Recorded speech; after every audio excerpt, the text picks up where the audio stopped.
Hi, I've just finished talking to Andrew T. Austin for the third time, and we have spoken about so much stuff. We spoke about his health, about his background with Freemasonry and Aleister Crowley's writing, and we just got into the conversation. So, uh, a pre-warning. This is a wide-ranging conversation. Is that the research and the data demonstrating for a lot of people with depression and anxiety that FMT is for some people will make an enormous difference, because a lot of the neurotransmitters are organized in the gut. And so when people have a stool transplant from somebody who is healthy, happy, wealthy and wise, and they don't have a history of antibiotic use and all the rest of it, an awful lot of people actually improve tremendously. That's interesting. But there's other research too, which is obesity can be contagious, in that if you take a fecal transplant from a fat person and put them into a skinny person, sometimes that skinny person becomes irretrievably fat. And the suggestion is also the reverse is true, that if you take the microbiota from a skinny person and shove them into a fat person, that can help massively with behavioral mood change as well. The data on this is huge. There's other stuff I didn't realize, which is only about 50% of our body mass, DNA-wise, is us. It might even be less than that.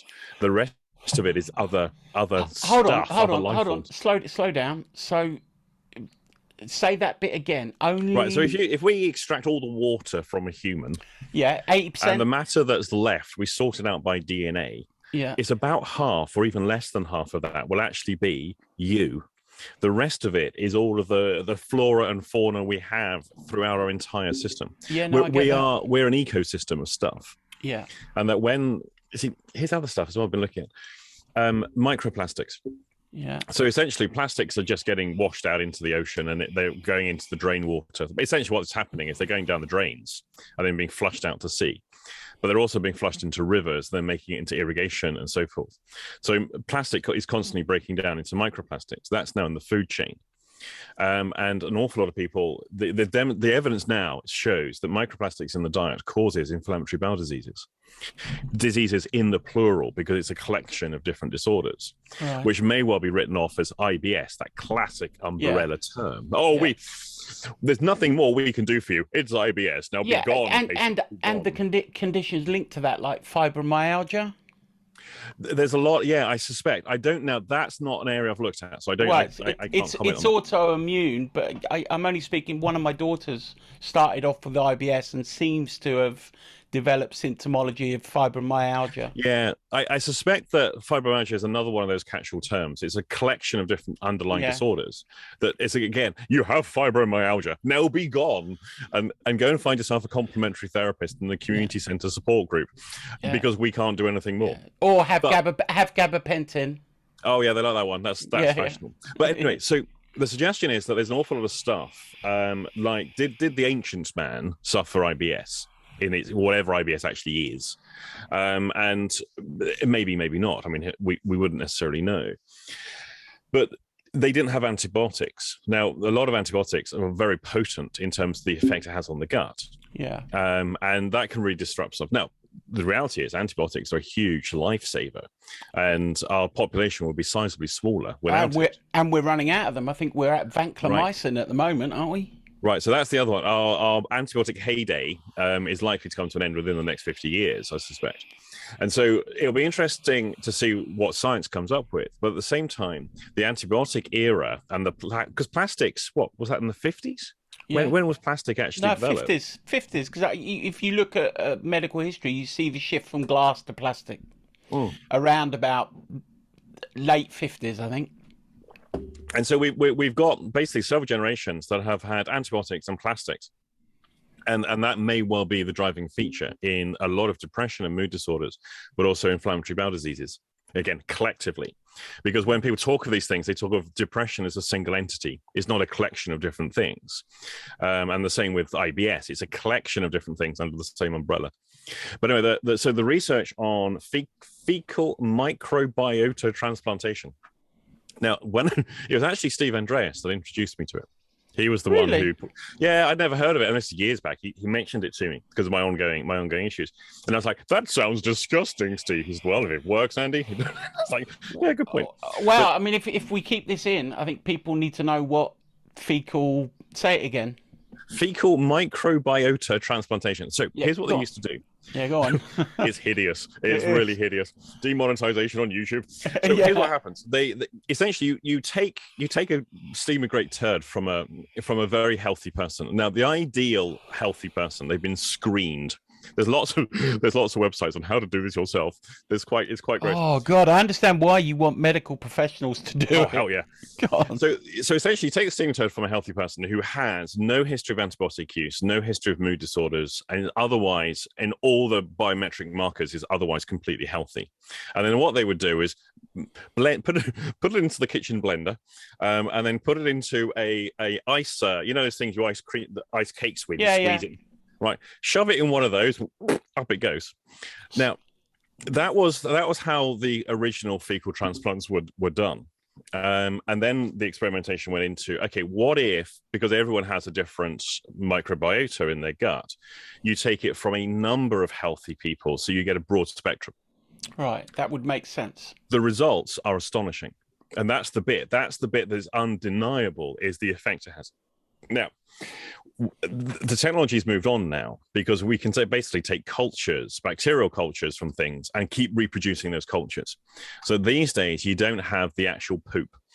They've collectively identified 10 superhuman people who tick all the happy, healthy, wealthy and wise boxes, and have the best poo in the lands.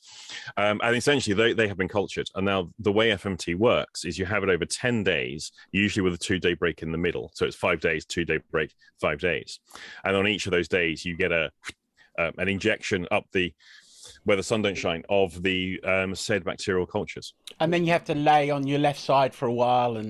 Well, no, this is the other bit. So initially they thought they had to shove it quite high, and you got to hold it in.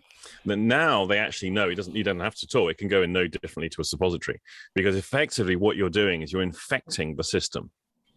And it doesn't matter where the infection goes, it goes in.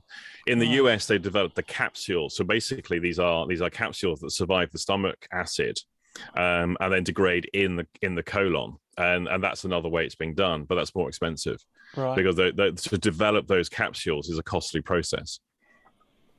Yeah. So the research and evidence on this is astonishing. FMT is how it's referred to. Yeah. Well, I heard of it first from Tim Ferriss, who contracted Lyme's disease, and his Lyme's disease disappeared after this treatment.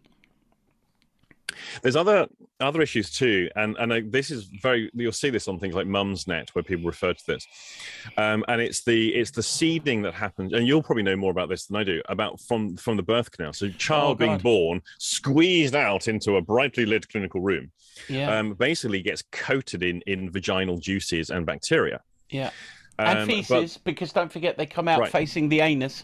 Yeah. So they get a healthy dose of bugs as they go in. But children born by cesarean section, they don't get that. No. They come out of a sterile environment into a sterile environment, and they never actually have that dosing. Yeah. So there was this notion that took place on the internet of seeding, which was basically mums contaminate hands and then, hey baby, suck that finger. More than that, I mean, this is something I know about. There was a period of time when people were taking kind of swabs of the vagina using pads and then exposing the children that way. And is there, I mean, my guess is that's not the same mechanism as birth. Is that how that works? Is it the same? Are there risks involved? Well, well, it's been kind of outlawed now, because we're waiting for, inverted commas, further research.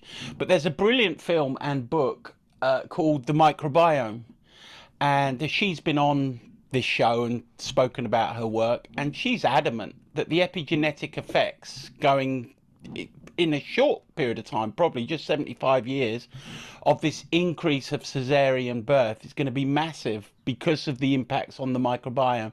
And there's some emerging evidence that the increase in some of our allergies, maybe autism, could be linked to this interruption of the microbiome seeding that happens at birth. So it's a big birth issue at the minute. But here's the other one, is that you mentioned about autism, is that in some countries now, microbiome transplant is being experimented with autism for and the results are being reported are phenomenal. Yeah. And I find that kind of interesting. But again, it makes sense to me because most of the neurotransmitters that are produced originate from the bacteria in the gut. Yeah, I mean they knew that way back in the early antidepressant era with the Mayo inhibitors. Yeah, and things along those lines. Yeah. What was that book? You said Microbiome. Do you remember who wrote that? I've got it. It's so annoying because she's my friend, and I'm now struggling to remember her name. Typical. I have the same issue. So put me on the spot. What's the name? I don't know. I had dinner with them yesterday. Literally, if you Google. And I'll get the details if this makes it to the show. I'll get the details and post them. If you put microbiome film into Google and give me a prompt with a name. We've got microbirth. No, yeah, that might be it. What's the name of the producer or the film? It looks like Tony Harmon and Alex Wakefield. You've got it. Tony Harmon. All right, so we've got there's several then. The Microbiome Effect. Yeah, you got that. And Your Baby's Microbiome by Tony Harmon. Tony with an I. She's really interesting, Tony Harmon. You know, she was on the way to Hollywood. She had one of the films that she made taken up by Hollywood. Then she had a baby via cesarean section and then got captivated by kind of birth politics and finally found herself in the microbiome, and she is passionate about that stuff. So she's the person. Yeah, I shall get that book. There's other stuff I was looking at too, and there were two things that caught my attention, and one was the studies they've done in Scandinavia around children's play areas. And so a lot of in terms of health and safety, I mean, remember the rides in the playgrounds when you were in the 70s. I mean, basically, broken legs and fractured skulls were normal back then. It was all part of childhood, and they decided they ought to make children's playgrounds a lot safer. Right. And so they started putting in. Initially, it was earth flooring, and then they put in it was wood chips, and then they went to that spongy plastic thing. I think it comes from recycled tires. Well, in Scandinavia, they did some experiments where they replaced the flooring with basically just earth. Right. And they were measuring the kids that played there, and the immunity markers that across the spectrum within 6 weeks had incredibly improved across all those children. And the only change that had happened in their environment, there were no other changes accounted for, was the play areas in which they went to were made earthen. In dirt. And then the other one, while I was looking this up, is from India. And I was loosely aware of this a number of years ago. And then when I was looking into the microbiome stuff, this came up, and it's Panchagavaya. It basically means 5 cows or 5 cow products. Right. And Panchagavaya is a hideous creation where essentially you get fresh milk unpasteurized, because obviously pasteurization kills the bacteria. You get a whole load of cow poop. And usually a bunch of sugar and some other bits. Put it in a great big vat, stir it, and they keep stirring it for about 28 days. And they keep it covered to keep all the flies off. Now, the whole thing rots. They then blend it down and mix it in with butter. Now, when it's mixed in with butter, basically it's bullshit butter. That's what I call it. I got some, so I thought I've just got to see what this stuff is. It is as hideous as it sounds. It really is grotesque. You drink it? They will actually consume it. Now, but this is where it starts to get really, really peculiar. And if you look up Panchagavaya and the research, the two areas they have found it's incredibly helpful for is bipolar disorder and epilepsy. Not all epilepsy, but epilepsy. And there's very robust studies demonstrating the efficacy for epilepsy. I'm suspicious about the bipolar bit because that's a little bit too subjective for my liking. Yeah. But experimentally, epilepsy can be induced in the animals they tested it with. Yeah, and people either have a fit or they don't, right? Right. The other thing that they know, and it's produced en masse in India because it's used in agriculture. And it's because the bacterial loading of the cow poop and milk mix and then fermented to its maximum, when applied to crops and the soil, massively increases the microbiota of the soil. Right. Because soil isn't just detritus, sand, and rotting matter. It's also incredibly bacteria laden. And of course, a lot of the nutritional component of soil comes from the bacterial processes within it. Yeah. And that can be massively enhanced with Panchagavaya to the degree that virtually sterile and barren environments can be made fertile by applying this substance to it. Wow. It's extraordinary stuff. It's amazing stuff. And I haven't eaten any, just in case anyone out there is wondering. Did you? So, Austin, did you try it? Absolutely no way. Absolutely. But it does raise some very contemporary issues in terms of the amount of hand cleaner I'm using these days. I do wonder if this, especially with the pandemic, because I don't think it's going to be over anytime soon. No. What's the effect going to be in in this generation group? Because they're going to have probably about 4 or 5 years of this pandemic, I suspect. Yeah. And so we have young children for their first 4 or 5 years of life, or a key part of their early development is going to be fairly sterile. Yeah. And what effect is that going to have on people later in life in terms of susceptibilities to things? Yeah.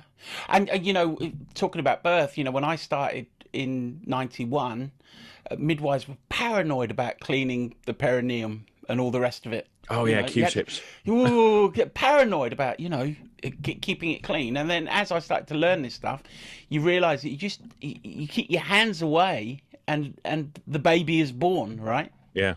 Into all of that. And for example, we've been giving prophylactic vitamin K to babies, and it's standard across the UK because babies take a while to metabolize vitamin K, and there's a risk of 1 in 15,000 babies experiencing hemorrhagic disease of the newborn, which is a bleeding disease, which if they don't have the clotting factors that are available from vitamin K, they can be seriously ill. And we've often wondered, well, why are babies born without this kind of preloading or ability to metabolize vitamin K? And then you realize that feces is rich in vitamin K. And babies come out with their nose and mouth pointing towards the anus. Nice. I mean, but it makes sense. It does make sense. It's not rocket science, is it? But and if we just look at evolution, it would make sense then that why those two things are put right next to each other. It would. Because those that are further apart probably didn't survive so well. Exactly. So there's evolutional components to it. Yeah. Now, I've just got to throw something in here because I know anyone listening to this is going to go, so Austin, are healthy immune systems built by exposure to dirt? Then is that how we, because I know the nut brigade out there is that with the pandemic, I see the stuff that goes on social media, which is healthy immune systems are not built by sterile environments. Well, that's correct. But exposure to smallpox gives you smallpox. We don't build immunity to smallpox by exposing people to it. And the same for any other disease that has a relatively high fatality. So I just want to throw that in there for the listeners because I just know what people are like. We live in such a polarized world at the moment, don't we? I think so. Yeah. I think there's a need. People have this need that everything has to be explained in a single sentence, and it's either this or it's this. Yeah. Complexity and shades of grey are too complex for people. Right. That there's elements of truth from that thing, there's elements of truth from that thing. They're not always true in all cases, and there's lots of counterexamples for everything. People don't like that. A desire for certainty, which leads nicely into a conversation that I had in mind today. Sure. Which is related, I think, when we start thinking about the religion of materialists. I'm into the science, right? Like you, I like a robustly designed, randomized, controlled trial with a good power calculation, and good design. But this idea that science is ultimately going to arrive at what the truth is probably a myth, right? I think so, because it's not just one science, is there? Science, there's this notion that all scientists agree with each other, and that anyone who doesn't agree with the mainstream is somehow an outlier and therefore suppressed in some way. But no, it's like history. Not all historians agree on what the accurate story of history is, and in science, not everything is agreed upon. When we look at things like astrophysics and stuff like that, there's a general good consensus but when it comes down to a lot of stuff that borders, like say the pandemic, there's a lot of data still to be had, and there's so many variables across populations that it's very hard to know what is what. So something may be true in one context, but not necessarily true in another context. Yeah. So I don't think science is it's too complex. Yeah. And not all scientists agree with each other. Agreed. And probably the majority of folk, maybe I'm being disingenuous, wouldn't realise that the history of the scientific method itself probably has its roots in the occult. I think so. Alchemy, for sure. Yeah. So tell us a little bit about your journey. So now I watched one of your subscriber only videos, and I would recommend anyone to subscribe to your channel, even though it's a bit expensive. I think it's £1.99. Yeah, of course, a whopping £1.99 a month. So you might have to, finance that. But that was a fascinating series you've started about masonry, and you. Is there something else I can help with? Oh, sorry, that's Siri. Yeah, loads. So you did this. You were in the paraphernalia of masonry, and I'm interested because your interest in the occult and Freemasonry predates your NLP interest. Totally. All right. So, would you tell us a little bit about how that journey started? Well, once upon a time, this could be a long story. It's all right. Okay, so when I reckon I was always the odd kid. Always. I think I was probably easy to buy presents for, because as long as it was weird, slightly scientific in some way, but it's odd, or supernatural ghost stuff, anything like that, then that was for me. I was really into that stuff from an early age. But I think what started it was the Arthur C. Clarke book, Arthur C. Clarke's Mysterious World. And it was a black cover and had a picture of a crystal skull on the front. Nice one. And it opened up in my naive little existence. It opened up this whole thing and then I got very much into coincidences and all that kind of stuff. So that was me as a child. Well, child. Define child. Age. Oh, 10 years old. 10. All right, go on then.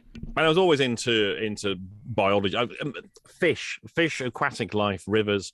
Easy, best holiday in the world. You could put a 10-year-old Andy in. Just give me a beach with rock pools or a river that's got creatures in it. Just leave me there for the week. That's all you have to do.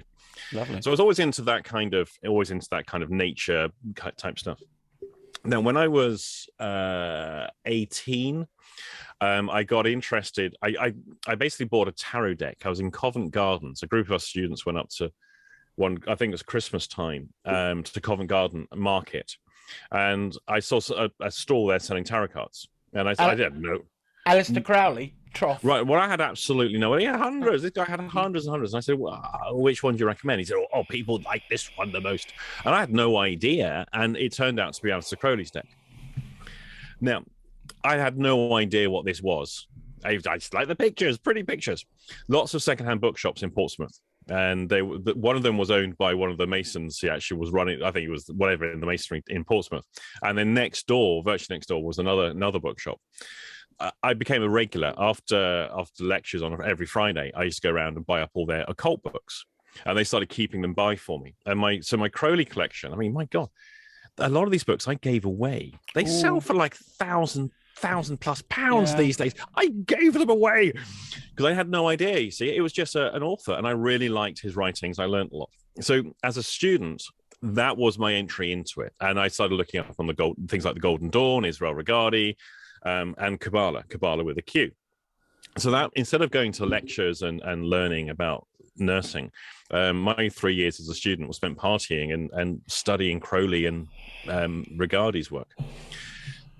When I was 19, this study was self-study at this point, because I mean, there's a lot of Aleister Crowley's books and Israeli Regardie are step-by-step guides. Yes. So I can't pretend I actually understood much of it. No, but I was fascinated by it. Yeah. Then at 19, I joined a lodge, and that was my first entry into stuff. Right. And this was a Masonic spin-off. The order shut down for quite a few years. I think it's restarted again. It was a Masonic spin-off. You didn't have to be Mason to join. Right. So it was open to non-Masons. And the lodge I joined, there were no one was there that was a Mason. And at that point, then I started getting interested in Freemasonry. And so I was 19, and that pretty much took me really for the next quite a few years. Yeah. And then through that, I learned hypnosis. From there, I got interested in hypnosis and hypnotherapy, because obviously the hypnosis part was, we didn't do the therapy part. And then that got introduced me to NLP and so forth. Right. Roll on a few years. From my own work, I then start developing the metaphors work, looking at archetypes. And I'm realizing that an awful lot of what I'm doing is actually very reminiscent of what I did years before with Magick and Kabbalah. So then I really got headlong back into all that stuff again. And this time round, I actually started to understand it. Yeah. And so that's it now. So now my life is pretty much those two worlds, which is the clinical application of metaphor and other therapeutic processes, and the Freemasonry, Kabbalah, magic, mystery, occult type stuff. Which you've done some combined stuff with Lucas Dirk. So Yeah. he has a similar interest in... See, the word occult will frighten It's a some problematic folk. word. Yeah, I mean, all it means is secret, isn't it? We used to look for occult blood in feces, didn't we? Yeah, the problem with the word occult, I don't tend to use it so much, simply because most people are coming from a Christian paradigm, and basically everything that's not pro-God, pro-Christ is anti-Christian, anti-Christ. Yeah. Therefore, if it's not of the church, it must be demonic or satanic. Yeah. Therefore, anything that's occult is instantly something to do with Satan. Yeah. Now, I'm not a Christian. I don't operate in that paradigm. I think it's one of the most ridiculous paradigms I can think of. And unfortunately, so I don't bother trying. I don't use those labels. It's too. Best not. It's too hard work trying to get, because then. Go on. So, I just wanted to say, when I was 18, I had a conversion experience to Christianity, including tongue speaking and healing. Went to a Bible college and was ordained as a minister in a right-wing evangelical charismatic community. Right on, brother. So you are talking to someone that has lived inside that reality tunnel. Yeah, and it is a strange reality, and it works for some people. Some people, it makes them happy people, but I see an awful lot of people. Well, I don't know. It doesn't seem, but an awful lot of a lot of the magic practices have a ceremonial type basis to it. Now, these days I tend to use the word ceremonial rather than ritual, because the moment you mention ritual, they think you're going to basically rape some virgins and do some sacrifices on the altar. Ridiculous. But I always, when the Christian type people ask about it, I'll say, well, look at what happens in the Eucharist or the Catholic Mass. Yeah, you basically are performing a ritual where you pretend to eat the body of a dead Jew. Now, people are immediately outraged by, no, we don't. Okay, so Jesus was a Jew. He was tortured and died in the night before he gave his last supper, where he said, drink of this, and it is my blood, eat of this, it is my body. And people recreate that as though they're eating Jesus. Yeah, well, which bit of that is not an occult ritual? Well, from a Catholic point of view, you're not imagining you're eating the body. You are, real. Because of transubstantiation. You are eating the body of Christ. So. Right, so to me, that is the ultimate occult ritual. Because all of those things are happening out of sight and happening largely as an item of faith, but they'll say it's real. Yeah. Now, the difference, I think, of what I have and what I do is that I see everything as I'm operating with archetypes, I'm operating with metaphor. These things are systems of abstraction. There's no, because it's the issue of, well, do you believe in all that stuff then? Well, believe in what? Because when you say all that stuff, your point of reference probably has absolutely nothing to do with mine, and that the issue of belief or faith is absolutely irrelevant to these practices. No difference to, say, do you have to believe in meditation to meditate? No one has to believe in anything. Yeah. But ultimately, I would say the average person who doesn't have a background in these kind of things, they ultimately reduce everything down to a question of faith and belief. Because that's the only paradigm they've got. And largely, these are psychological practices to explore the more subtle regions of oneself. Yeah. Yeah. And that's if we want to put the occult stuff in there, what is it we're experiencing? Well, it's ourselves. That's what we're experiencing. Yeah. Yeah. Although, we mentioned the name Aleister Crowley, and that will frighten loads of folk, because historically he's a disruptor. Yeah, very much so. The all the people I know that tell me all about Aleister Crowley and tell me how bad he was and all the rest of it, when I say, have you ever actually read any of his books? They'll go, no. But I don't need to because I've heard all about him. Okay, great. So we can't really continue this conversation then. No. Because you've already told me your mindset and your paradigm you're operating from, whereas I've actually studied the very thing that you think you're an expert on. Yeah. Kind of thing. So it is an issue. And do you think when he talks about doing a ritual and getting in contact with, I forget the deity, I think it was a falcon-headed deity. That'd be Horus. Yeah, Horus, who dictated to him the book. I can't remember the title. The Book of the Law is the famous one. Yeah, and I've read it, and I struggle to make any... Okay, what? Yeah, anyone reading the Book of the Law who doesn't know Crowley or the whole system of Thelema will go, what the hell is this? Well, I studied a little bit of Thelema, and I did my best to read as many of Crowley's books that I could, including Moonchild, which is the novel about creating. Yeah, good book, actually. Yeah. Yeah, it's a good book. It's a good book in and of itself. I enjoyed the book. So do you think well, you can't answer this question. Stupid question. I was going to say, was he contacting Horus in that moment? Now, Crowley had two positions, and he wasn't very consistent with it. In some writings, he would be very much, this is an archetypal experience of oneself that anyone can get in contact with. And then other times, he would very much have it extraneously. Right. So basically, is it extrinsic or intrinsic? And I don't think Crowley ever really made his mind up which is which. Right. And it's hard to tell because of his prankstering and the stuff he would do. He didn't really provide the answers for people so much. It was more, okay, these are the exercises by which you can find out for yourself. Yeah. He wasn't unlike Gurdjieff in that regard. Again, Gurdjieff with his whole system of cosmology. Yeah, with I think there's a lot of similarities. I think the one thing about Crowley though was there is no doubt that he was a grandiose narcissist. He and his self insight. He obviously knew what he was. He knew there was something wrong with him. There was very clear. And his grandiosity is unfortunate. Is part of the legacy of the image that the non-Crowleyite has in their mind. Yeah, because of his grandiosity and the mark he left on society at the time in his attempt to draw maximum attention to himself and outrage and shock people.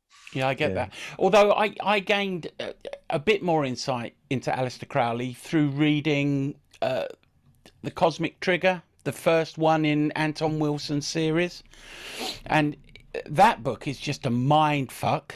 Yeah, God, I had to put it down at some points because I was feeling paranoid. Yeah, Anton Wilson's writings were absolutely fantastic. I love fantastic. Prometheus Rising for me is probably my favorite book, which I've read more than 4 or 5 times and gained stuff from it each time. But Cosmic Trigger is one I've read fairly recently, and he speaks about the efficacy of following Aleister Crowley's system and various practices. And what's bizarre about Anton Wilson for me is that he's doing all this stuff, but he's open to the fact that he just does not know whether he's in touch with Sirius or whether whether the leprechaun he saw with a wart on its nose. He seems to be able to have done these experiments without coming to a conviction about what is actually happening. And I think that's a very sensible way to be. That's the way I try and be. I don't try and explain anything other than this was the experience that I had. And now why I had that was because I did weird stuff. When you do weird stuff, you get weird experiences. And beyond that, I don't try and come up with an explanation for stuff at all. Do you think there are accesses, there's an access into the experience without the the symbols? Absolutely. There's you only have to look at the Hindu system. Now, Hinduism is a collection of religions or a collection of cults as a overarching religion. And you look at the occult mystical practices within Hinduism, all the symbolism is completely different. You've got the Enochian system from John Dee and Edward Kelly, which I'm convinced actually came out of India. That's a different system as well. A lot of devotional yoga. So back to yoga, you'll get plenty of people within the church. I know them. I know plenty of people. I know a number of people from the church who are active, very, very pro church, who are entirely enlightened, highly functional, brilliant humans, and a great example of what they profess. Yeah. But of course, within all those systems, you have all of the failures. Yeah, and you don't have to delve too deeply within Christianity to find mystics. That's right. Aldous Huxley being one of those. Yeah, C.S. Lewis. Perception. Yeah, a bit further back, Meister Urquhart, who was preaching non-dualism way back. Yeah. So I don't think there's any one system that's supreme. I think there are multiple systems. They all have problems. And I've been part of the Ordo Templi Orientis, which was the order that Crowley's most associated with.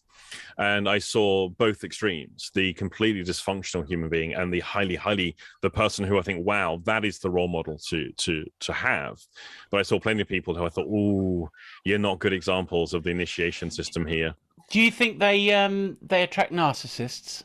Yes, 100%. The occult world, the magic world, is a magnet to, like NLP world, is a magnet to narcissism. Why? But I think the difference being is the narcissist that gets attracted to NLP is learning communication skills where they can actually get their narcissistic supply. I think an awful lot of the narcissists who are attracted into the occult world or the magic world, they're narcissists who have failed in the world, and they're joining the orders and the lodges to try and get narcissistic supply. Yeah. Because they're basically the oddity in their social groups that no one wants to hang around with. Yeah. So you meet them in the rituals and the initiations. Oh, great! There he is. There he is in his Black Sabbath T-shirt. He's had it for 25 years. I have a kind of a little bit of a test for, when people tell me, first of all, if they say they've done NLP, that's a bit of a flag. Because the further I scratch the surface, there's more. Recently, social panorama has been, expanding all over my head and making loads of sense. So if they say they've done NLP, I'm suspicious. And the second thing is, if they have no idea about the meta model and structure and modeling, I have a tendency to be a bit dismissive. Yeah. There's a load of people. You'll find the same mentality. I'll say exactly the same mentality, because I think of NLP, that's a religion. What it's become is it's a religion. the cult of personality, personal development cult is about religion. Yeah. And a lot of people who are anti-religion, who get attracted into these occult lodges or magical lodges or Masonic lodges, are also looking for religion or highly religious, but they're just in denial about it. Yeah. Do you think it stems from a fundamental fear of annihilation and death? I think there could be a lot of that. But I think an awful lot of people, I've got to be important in some way. And so now here's the thing that takes place. You see, in the NLP world, I can do my 2-day diploma, then I can do my 7-day practitioner, then I can become a master practitioner, then I can become a trainer, and then I can become a trainer master elite. And basically, you meet the NLP, it's go, I've done NLP, yes, I'm a trainer of NLP. What? So you teach NLP and you think that's a high status, do you? Because that's literally what people think. They think because they've got a trainer, they are sort of the big fish in a very small pond. In the magic world, especially in the grade system lodges, where you've got different grades and you've got roles within the lodge of varying seniority, but you also have grades within the order. And so essentially what can happen is all you've got to do is turn up. And if you turn up to everything, you end up with some very high grades very quickly. Really? And they've collected their badges, they've collected their outfits and their aprons and all the rest of it. They don't necessarily know very much, but they now claim to be of a high degree. And it's the same mentality within any of these religions. Is a lot of people they're gaining status from it, but outside of the order, outside of the lodges, it's like I call it the golf club mentality, the committee. In golf clubs, you get the committee, and then you've got the arsehole on the committee who's got all power. in a golf club. You know, it's the committee mindset of certain basically petty little men most of the time.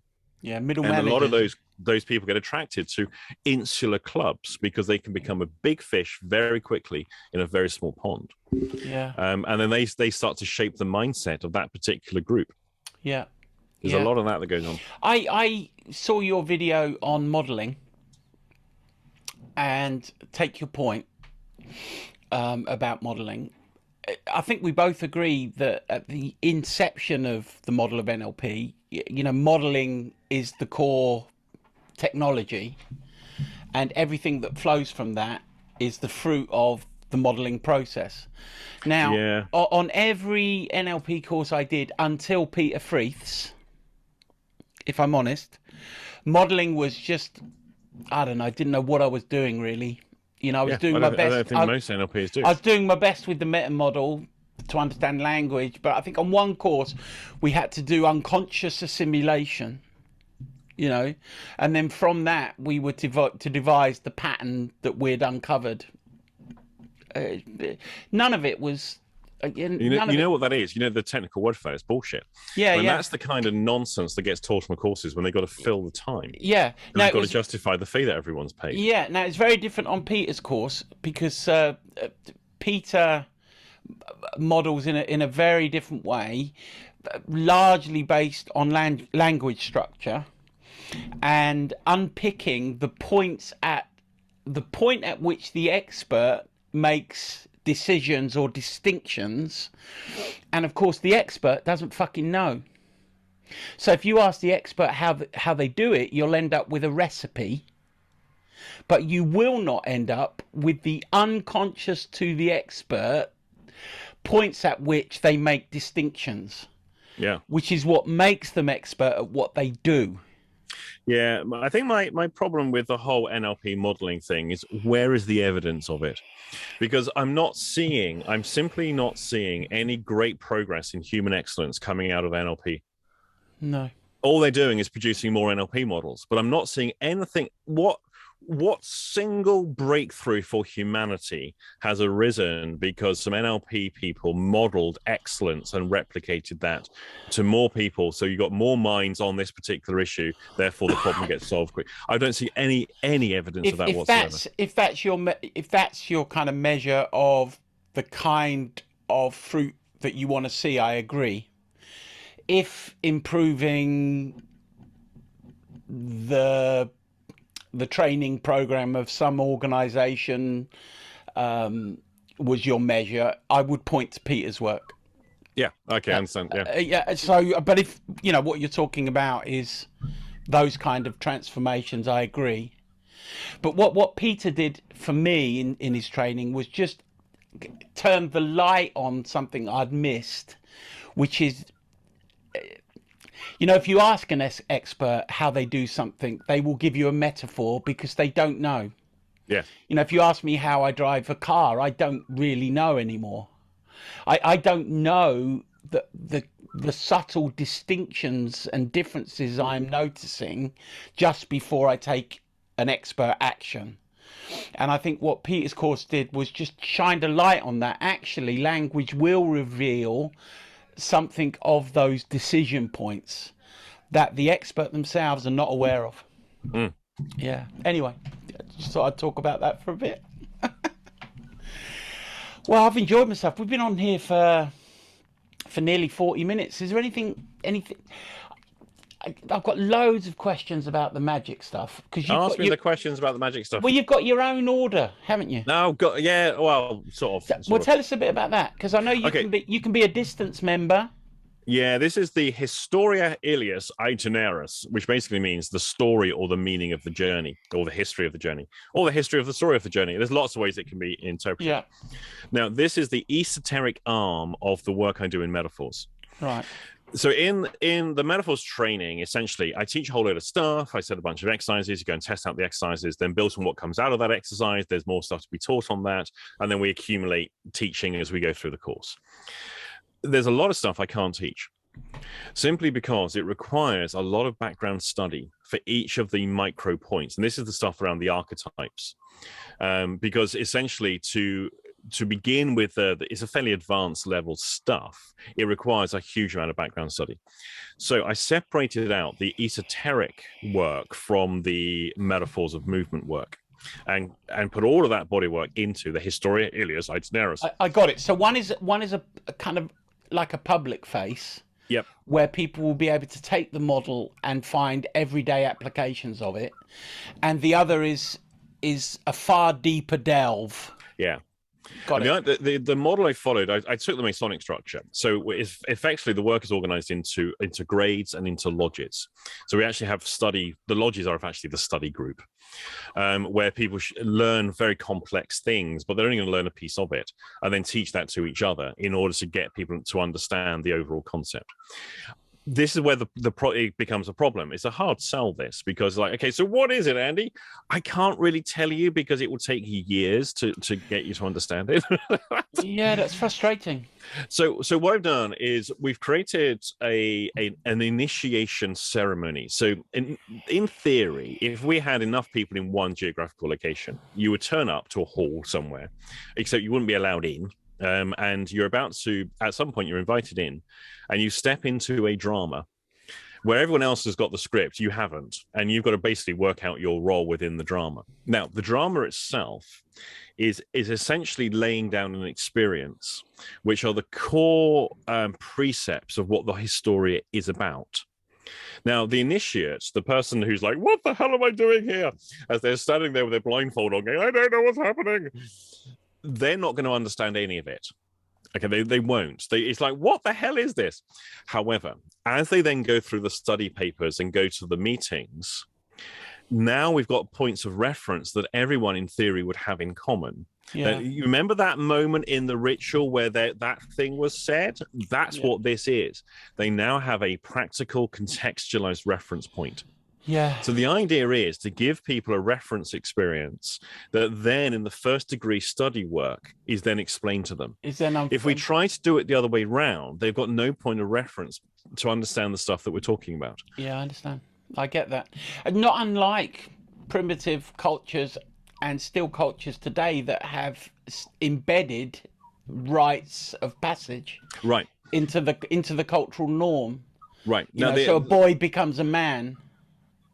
Exactly. So now what we've got is the initiations themselves. I've got some very strict, do forgive the seagulls in the background. No, it's fine. It's fine. So I've got some very strict principles about the initiation. Now, one is at no point ever is there anything remotely of a hazing nature. No. So no one is ever going to be compromised or embarrassed in any capacity. And that's an absolute sacrosanct. The safety and well-being of the candidate is in everyone's mind at all times. Yeah. So that's absolutely the thing. And initially, we've only ever had one person walk out. And essentially, I mean, they came in. We actually had a proper lodge room set up. It's quite fantastic. And they came in, they got the blindfold on, and there's a certain amount of stuff that's happening. And then they're asked a particular question, and they have to basically agree or not agree to something. And this person basically declined to answer. Right. And now this is already accounted for in the initiation. They get asked it 3 times. And if on the 3rd time they still don't answer, they're then excused. And then well, thank you very much for coming. And out we go. And they're led back out the room. And at no point has that person ever seen what the inside of the lodge room looks like. Right. So there's degrees of consent, but there's nothing that ever compromised anything for people. Now, the other one is, I wanted a sense of humor because I've done a lot of initiations in my time. I've attended a lot of initiations. And the one thing they never have is humor. Right. It's always completely absent. And I thought, okay, we've got to change that we can, everything doesn't have to be austere and stoical. So there's a degree of humor to the proceedings. And everyone so far, every candidate that's gone through it has got that. And it makes it fun for everybody else to do as well. Yeah, because a lot of commitment for people to do the initiations. They have to travel down. We've got to get dressed up. We've got to set up the room because there's a lot of kit. So we try and make it quite elaborate and visually appealing. Yeah. So there's a lot of commitment from people. It's experiential, right? Yeah. As people go through the grades and the initiations, are the requirements experiential in nature, or All of is them. it cerebral? It's a bit of both, really. So a lot of the stuff there's on the website, and if anyone wants to have a look on the website, historiailius.com, if you can spell that out, essentially you're going to see that there's a massive amount of content. Now, what you see on the right-hand side of the website is the listing of all the articles that are on there. Yeah, they're I've just been the there. ones you can see, because on some of the pages, they're actually indexes of other articles. And so there's so much information on there. And it's all about archetypes. We're looking at when we have a particular concept, where does it come from? Yeah. What are the similarities between, say, Jesus and Horus and Krishna, baby Krishna? Yeah. Why do we find these recurring themes? How many babies who changed a culture were abandoned and floated down a river and then looked after and raised by somebody else? The Roman Empire is built on that story. We find the same thing in the Egyptian system. We find the same thing in the ancient Jewish system with Moses and all the rest of it. That's a recurring theme of the baby in a basket floating down the river to be raised by somebody else within enemy territory. And a resurrected God-man. Right. So these are all recurring themes. Now, so largely the Historia is an exploration of those, and where do they originate from, and how do they operate within us, and how we make decisions and how we think. Yeah. So at no point in anything is there any issue of faith or belief. There's no requirement to commit to a god or commit to a religion. Everyone's experience is their own. No one is to tell another person what they're supposed to experience. No one's to tell anyone else what they're supposed to believe. That's entirely every individual's own affair.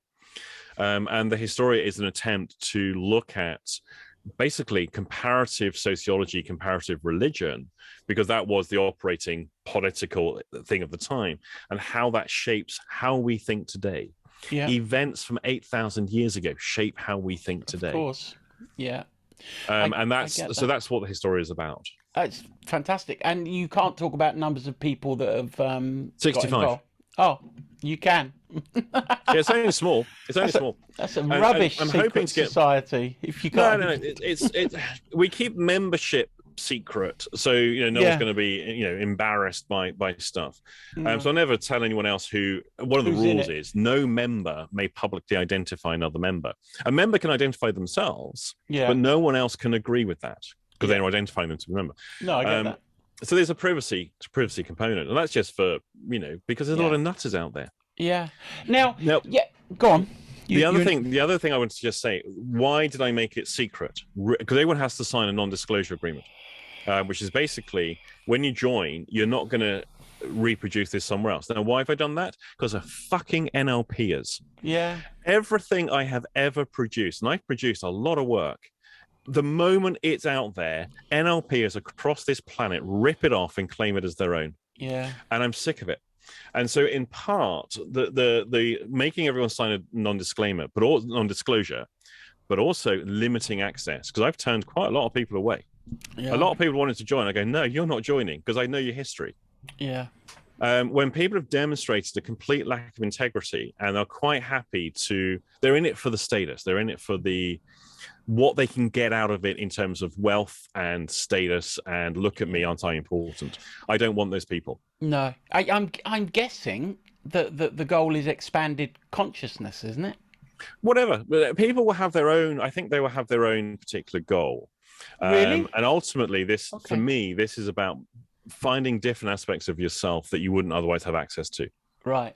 No, I get it. That's how it is for me, but it will be different for different people. I get it. Now, another question. So if we look back in our human history, our primate human history, there would have been points in our history where we discovered various plants, stuff we ingested that expanded our consciousness in some way. Yeah. Peyote, I don't know, loads more, but there's loads out there, right? Magic mushrooms, all of that stuff. And maybe we can kind of source the beginning of this quest for expansion from our interaction with chemicals. Probably. And now, sorry? Probably. Yeah, and now we see a kind of a burgeoning interest in LSD, MDMA, ketamine. I want to try MDMA. I never have. I took cannabis for the first time when I was 46, for God's sake, you know, having that Christian background. Didn't like cannabis particularly much. But Anton Wilson speaks about cannabis, peyote, his experiments with LSD, how it kind of, you know, his 8 circuits model, how it kind of expanded his consciousness. Isn't that a shortcut? I don't know if these things are shortcuts or not. I'm in mixed minds about these things. The problem with any discussion around intoxicants and drugs, especially the psychedelics in all their forms, is it's very, very difficult to have a rational conversation with the greater public, so to speak. Yeah. Because these things are so politicized, and also, but they're bad for you because that's why they're illegal. And most people are operating from that paradigm, is that it's a moral issue, and that's why they're illegal. True. And then there's all the misinformation that gets put out there, and then conflicted business interests. And they don't know about Nixon's war on drugs, and they don't know history. So they don't know about Timothy Leary. Right. It's a real difficult area to inform and educate people about, because it's a highly emotive area as well. Because when people die from certain things, that's massively publicized. I mean, we don't talk about iatrogenic disease and iatrogenic death rates in hospitals. Basically, going to hospitals is really dangerous. Well, we Illich, will talk about Illich, one person. Illich does. I mean, you mentioned his book the other day, but Illich wrote another book. I've read that because in the bathroom. The other one's in the bathroom at the moment. Well, medicine. We homeschooled our first 5 children. Never went to school, and that book was one of the influences. But he also wrote one on iatrogenic. Yeah, I'm reading that at the moment. I say it's down in the bathroom. Yeah. So unfortunately, the general public is not very well informed, and the information they have is usually heavily biased, and so there's all these different issues. Now, in the mystical groups, the magical groups that I've been part of over the years, the common question about are psychedelics and drugs a shortcut, therefore inferior, and in fact, are they ending up in the same place?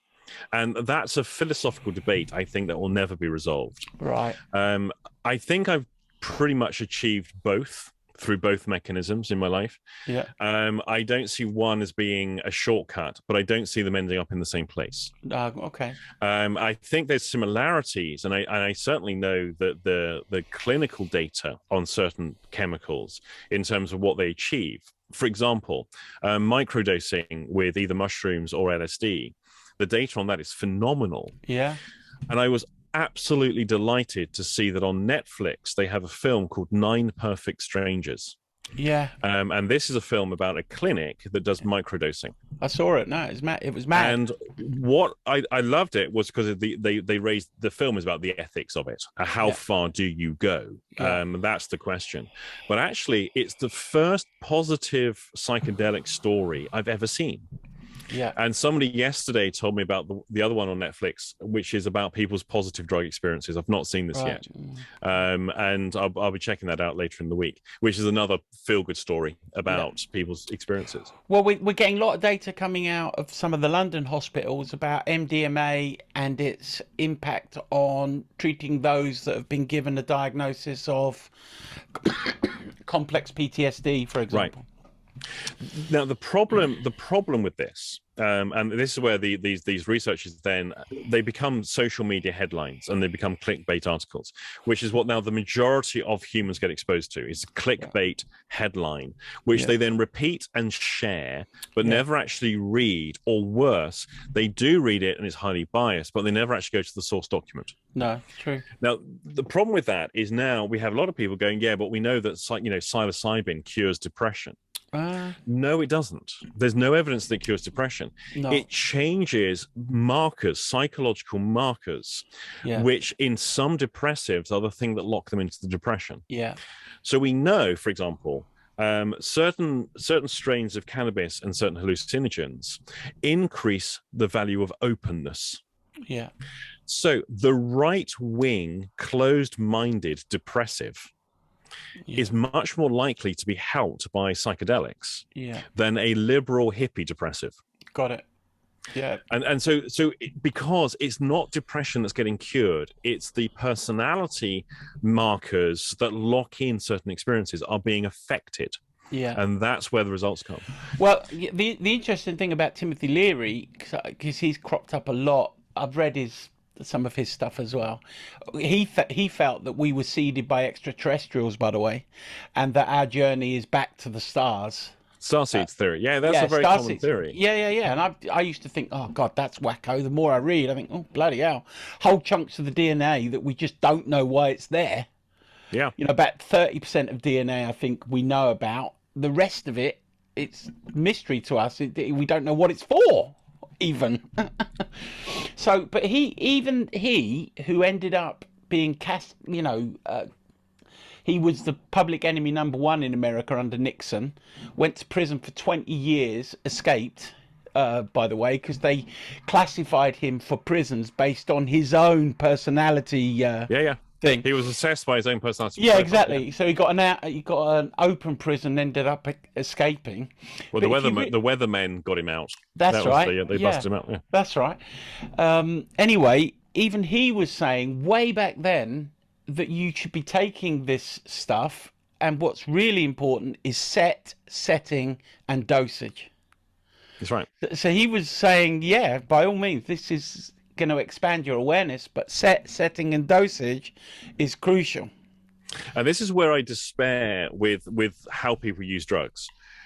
Because essentially they're very naively consumed. They're usually produced illegally, and who God only knows what's really in these things. Yeah.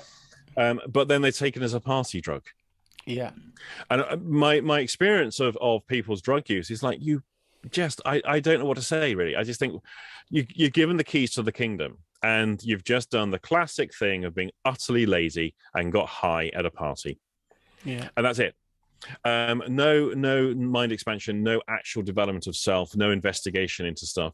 Just we're going to use these things to get high. And it doesn't surprise me there are consequences when things are used in these ways. Yeah, and this is why it's very difficult to have a discussion about anything in the public domain. Right. Hence why the secret societies exist. They're not secret because, they're worshipping Satan. They're secret because they want to keep the idiot factor away. Yeah. And that's largely why they operate in those ways. I get it. Now, in closing then, would you say that at the moment the emphasis of your work and your interest is in the direction of the metaphor stuff and the archetypal stuff? Very much so. Yeah. And so do you see more models coming out of that work? Or? I've got it. Yeah, there's several I'm working on at the moment. Still embryonic. So the one I've got is not a model of how the brain works. It's a model of a metaphor for how the brain works. Well, they all are. They're all metaphors, aren't they? I think most of them probably are. But I'm not pretending for this to be in any way anatomically correct. No, all right. But what I've got is a model that I'm working on, which I've actually got it worked out. I have the full model in my head. What I don't have is the ability to explain it to people. And so I'm actually working with a neurologist at the moment on this to find a way that, okay, so these are the concepts. How do I word this in a way that actually makes sense to other humans? Right. And essentially what this is, it's how in a therapeutic setting, we've got two hemispheres of the brain of the patient trying to communicate across the hemispheres, but also communicate through the therapist. Right. And when the therapist understands how the corpus callosum works and where the deficits of information integration exist, there's a model by which we can now integrate the information the client gives us. Right. And so essentially the therapeutic effect is created by integration. And the integration is by the very careful selection of communication that the therapist uses. Got it. Based on the lack of integration. That's the best I've got. Well, when you say lack of integration, I mean, as a kind of primates, we've developed a kind of a left brain. I know left brain, right brain processing is really old-fashioned in one sense, but I think everyone argues, including Ian Gilchrist, that we're left-sided dominant in terms of our processing preferences.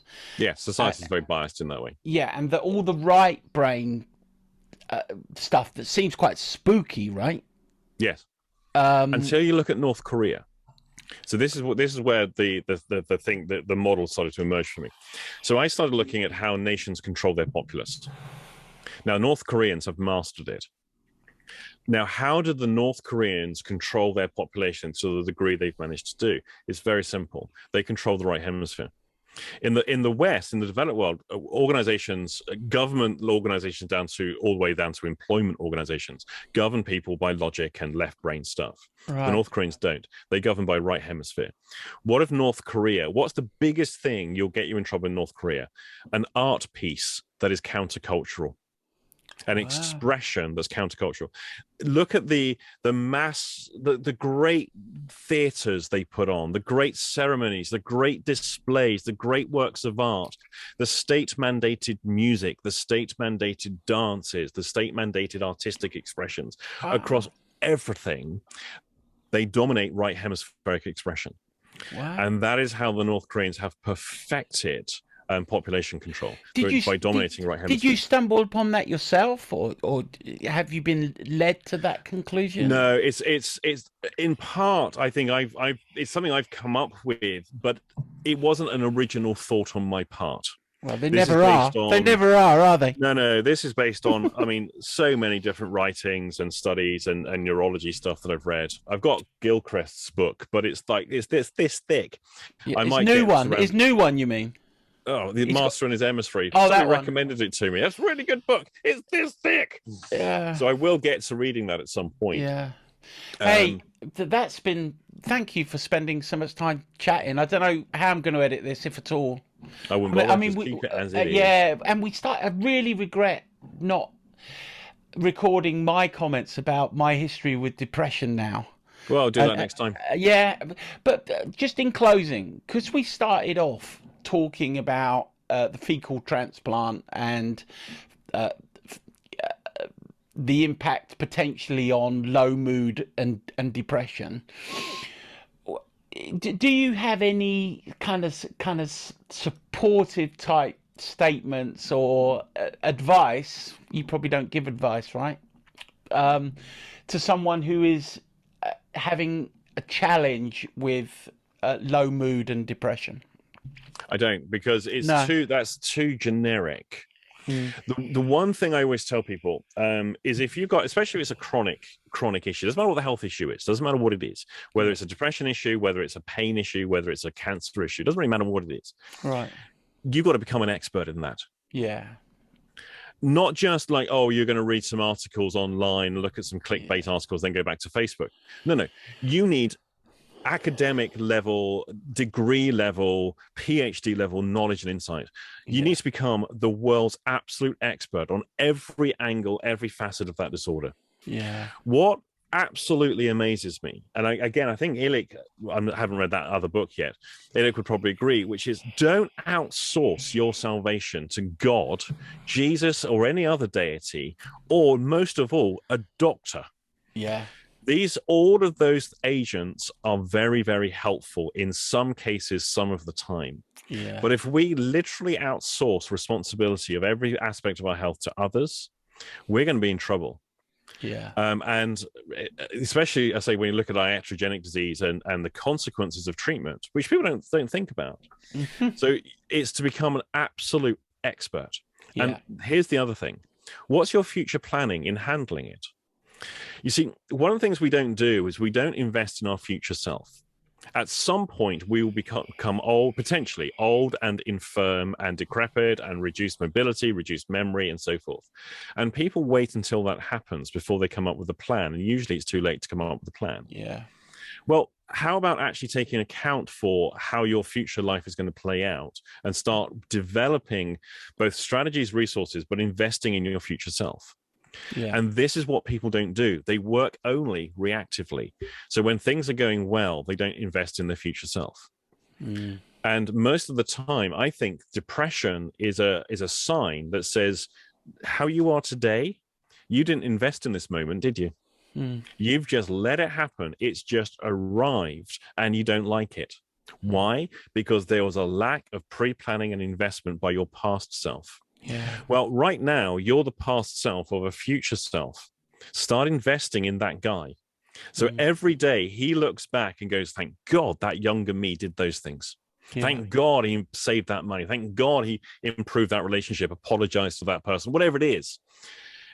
Every day, do something better to improve your future. Don't just drift into your future and wait to see what happens. That's insanity. And don't outsource your well-being to doctors, God, or anybody else. Or any other external authority. Right. However, be prepared to call on God and your doctor and Jesus or whoever it is when needed. But don't outsource all the responsibility to them. Brilliant. And that's what people do. They are passive to their own lives. And as Illich points out, we've been conditioned into that. Yeah. Brilliant. It's a great place to end. Thanks, Andrew. My pleasure. Thank you. Let me stop recording.